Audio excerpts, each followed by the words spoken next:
একটা বিভীষণ নয়, কয়েকশো বিভীষণ রয়েছে এই মুহূর্তে তৃণমূলের অন্দরে।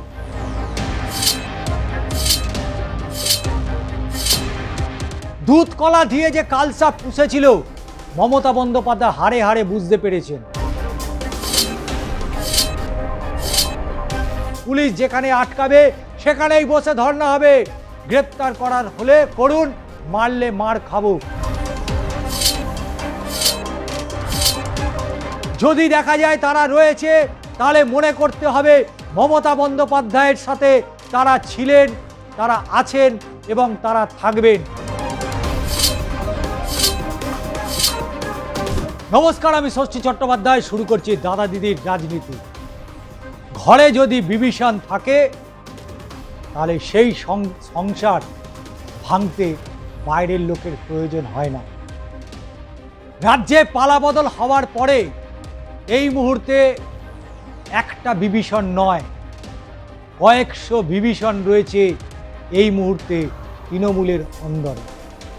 গত সোমবার আপনারা দেখলেন যে ঋতব্রত বন্দ্যোপাধ্যায়কে সিপিএম তাড়িয়ে দিয়েছিল, তাকে খাইয়ে দাইয়ে জায়গা দিয়ে পদ দিয়ে এ যেন দুধ কলা দিয়ে কালসাপ পুষেছিল মমতা বন্দ্যোপাধ্যায়। সেই ঋতব্রত বন্দ্যোপাধ্যায় বলছে দলের বিরুদ্ধে অনেক কিছু বলা যেত, কিন্তু বলতে পারেনি প্রাণের ভয়ে। তারা আজকে তাত্ত্বিক কথা বলছেন এন্টালির বিধায়ক সন্দীপন সাহা। আজকে তাদের লজ্জা করে না? মমতা বন্দ্যোপাধ্যায় ছবি, মমতা বন্দ্যোপাধ্যায় তৃণমূল কংগ্রেসের সিম্বল নিয়ে তারা জয়লাভ করে রাজ্য বিধানসভায় পা রেখেছে। যে যোগ্যতা হয়তো তাদের আগে কোনোদিন হয়নি। অবশ্যই তাদের যোগ্যতা নিয়ে প্রশ্ন আসছে, প্রশ্ন উঠবে, কারণ এন্টালি যেন পৈতৃক সম্পত্তি। স্বর্ণকমল সাহা তিনি দীর্ঘদিনের বিধায়ক ছিলেন, তার ছেলে হওয়ার সুবাদে সন্দীপন সাহা টিকিট পেয়েছেন।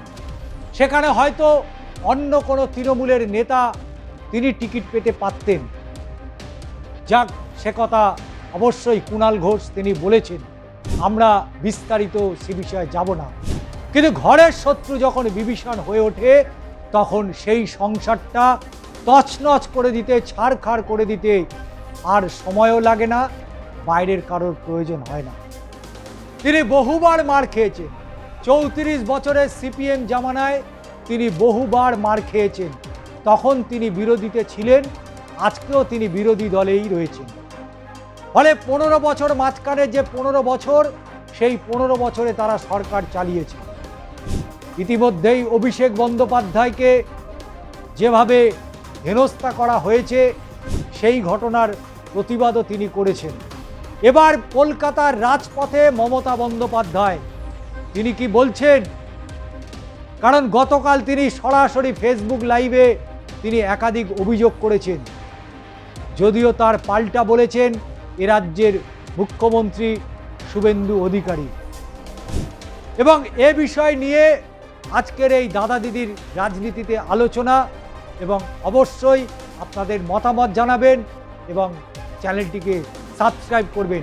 সম্পূর্ণ ভিডিওটি দেখুন এবং সেখানেই আপনাদের মতামত জানান। দুধ কলা দিয়ে যে কালসাপ পুষেছিল মমতা বন্দ্যোপাধ্যায় হাড়ে হাড়ে বুঝতে পেরেছেন, এবং দলে মুঘল পর্বের মধ্যেই আজ পথে নামছে মমতা বন্দ্যোপাধ্যায়। এবং মমতা বন্দ্যোপাধ্যায় তিনি জানিয়েছেন তৃণমূল নেতাকর্মীদের রাস্তায় আটকে দেওয়ার পরিকল্পনা করা হচ্ছে।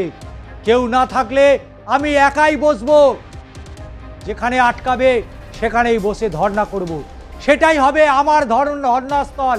এ কথা বলছেন মমতা বন্দ্যোপাধ্যায়।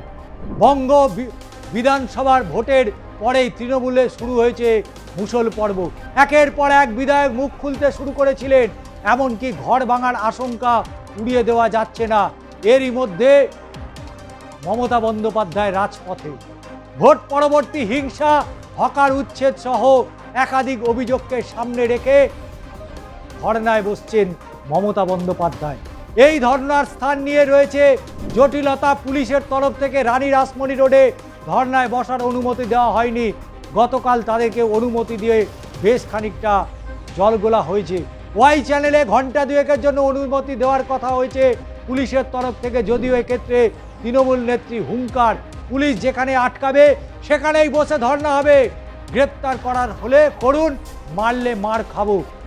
এটা আমার কাছে নতুন কোনো বিষয় নয়, কারণ মমতা বন্দ্যোপাধ্যায় মার খেতে খেতে আজকে এই জায়গায় এসে পৌঁছেছে।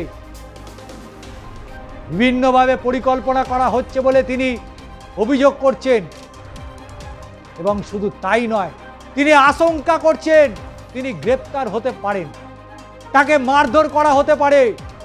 বাংলায় আমরা গণতান্ত্রিক আন্দোলন করতে না দিলে দিল্লিতে গিয়ে আন্দোলন করব। মমতা বন্দ্যোপাধ্যায় দলীয় নেতৃত্বকে এও জানিয়ে দিয়েছে, মিটিং করতে দিলে ভালো, কোর্টে কেউ অনুমতি নিতে যাবেন না। বাংলায় আমার গণতান্ত্রিক আন্দোলন করতে না দিলে কেউ আদালতে যাবেন না। কালীঘাটে নিজের কার্যালয় দলের বিধায়কদের মিটিংয়ে ডেকেছিলেন মমতা, কিন্তু সেখানে ৮০ জনের মধ্যে মাত্র ২০ জন কোনো ক্রমে এসেছিলেন। তৃণমূল দাবি ছিল বাকিরা নিজেদের এলাকায় বিজেপির সন্ত্রাস এবং পরিস্থিতির দলের কর্মীদের পাশে আছেন, কিন্তু অন্য একটি সূত্র দাবি করছে যে সিংহবাগ বিধায়ক আসেনি, তার নেতৃত্বের উপর ভরসা রাখতে পারছে না দলে, তাই দলের ডাকে তারা আসেনি। এই অবস্থায় কিছুটা মুখ রক্ষায় পাল্টা দুদিনের কর্মসূচি ঘোষণা করেছে মমতা, এবং ব্লকে ব্লকে প্রতিবাদ হবে। নিজেও ময়দানে থাকবে অভিষেক বন্দ্যোপাধ্যায়, যদিও অভিষেকের বন্দ্যোপাধ্যায়ের বাড়িতে এই সময় সিআইডির আনাগোনা অনেকটাই বেড়ে গিয়েছে। এই রকম জল্পনার মধ্যেই নিজের ফেসবুক পেজে তিনি সরাসরি অভিযোগ করেছেন, যেখানে বিজেপি সরকারকে নিশানা করেছেন, আমাকে ছেড়ে রাখলে বিপদ আছে, কারণ আমি মাথা নত করি না, আমাকে আপনারা মেরে ফেলতে পারেন কিন্তু আমার কণ্ঠ স্তব্ধ করে দিতে পারবেন না। এরপরেই তার মিটিংয়ের জন্য পুলিশে অনুমতি দিচ্ছে না, সে প্রসঙ্গ তুলেছিলেন মমতা বন্দ্যোপাধ্যায়, কিন্তু অবশেষে খানিকটা বরফ গলেছে। তাই ওয়াই চ্যানেলে সেখানেই হবে তার অবস্থান। 7 দিন আগে অনুমতি চাওয়া হয়েছিল, পুলিশের ইনফরমেশান দিতে হয়, দিয়েছি। সিএসসির পারমিশন চেয়েছি, রানী রাসমণি রোডে আমরা মঞ্চ তৈরি করার কাজ করতে গেলে পুলিশ বাধাও দিয়েছিল, সেটা নিয়েও তীর্যক প্রতিবাদ করেছেন মমতা বন্দ্যোপাধ্যায়। কিন্তু প্রশ্ন এখানেই বেলা 1টায় তৃণমূলের এই কর্মসূচি, সেই কর্মসূচিতে সকলকে আহ্বান জানিয়েছেন, এবং 2টোর মধ্যে মমতা বন্দ্যোপাধ্যায় পৌঁছানোর কথা। তিনি তো পৌঁছবেন, মমতা বন্দ্যোপাধ্যায় পৌঁছবেন। যারা মমতা বন্দ্যোপাধ্যায়কে চেনেন জানেন, তারা ভালো করে বুঝতে পারছে মমতা বন্দ্যোপাধ্যায় যা বলেন তাই করেন। মমতা বন্দ্যোপাধ্যায় যা ভেবেছিলেন এ রাজ্যে 34 বছরের সেই বাম অপশাসন একেবারে ধূলিসাৎ করে দেবে, তিনি করে দেখিয়ে দিয়েছিলেন।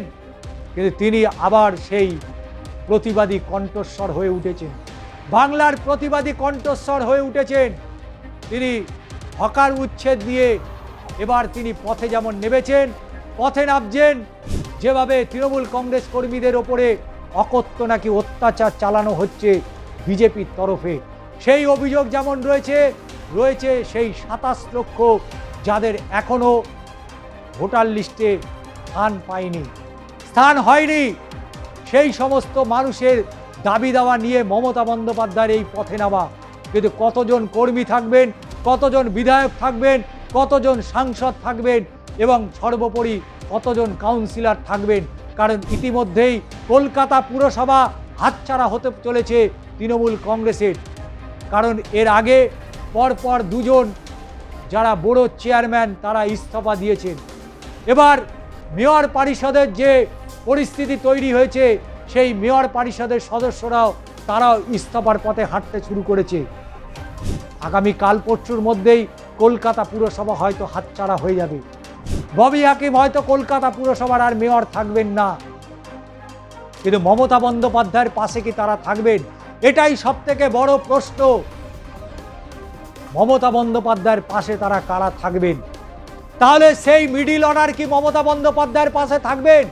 যে মিডিল অর্ডার তৈরি হয়েছিল 1998 সালের 1 জানুয়ারি, যদিও আজকে মুকুল রায় নেই, যদিও আজকে সুব্রত মুখোপাধ্যায়ের মতো পোড়খাবার রাজনৈতিক ব্যক্তিত্ব তারা নেই, তারা প্রয়াত হয়েছেন, কিন্তু তারপরে যারা মিডিল অর্ডার ছিল মমতা বন্দ্যোপাধ্যায়, সেই ববি হাকিম, সেই জ্যোতিপ্রিয় মল্লিক, পার্থ চট্টোপাধ্যায়, মদন মিত্র থেকে শুরু করে সুদীপ বন্দ্যোপাধ্যায়, সৌগত রায়, সেই মিডিল অর্ডার, কল্যাণ বন্দ্যোপাধ্যায়, সেই মিডিল অর্ডার কি তাহলে থাকছে মমতার এই ওয়াই চ্যানেলের অবস্থান বিক্ষোভে?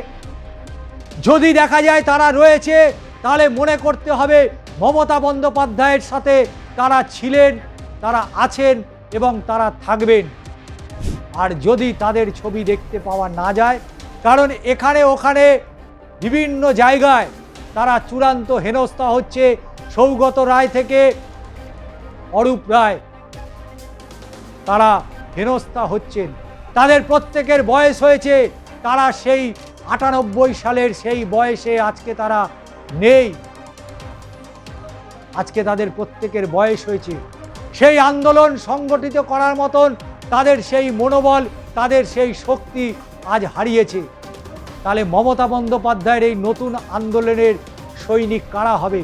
কারাই বা তৃণমূল কংগ্রেসের মিডিল অর্ডার হবে? কারাই মমতা বন্দ্যোপাধ্যায়ের পাশে দাঁড়িয়ে আন্দোলন করবে আজকের এই সমাবেশে, আজকের এই অবস্থানে? সেটাই অন্তত স্পষ্ট হয়ে যাবে। আজকের দাদা দিদির রাজনীতি কেমন লাগলো অবশ্যই জানাতে ভুলবেন না।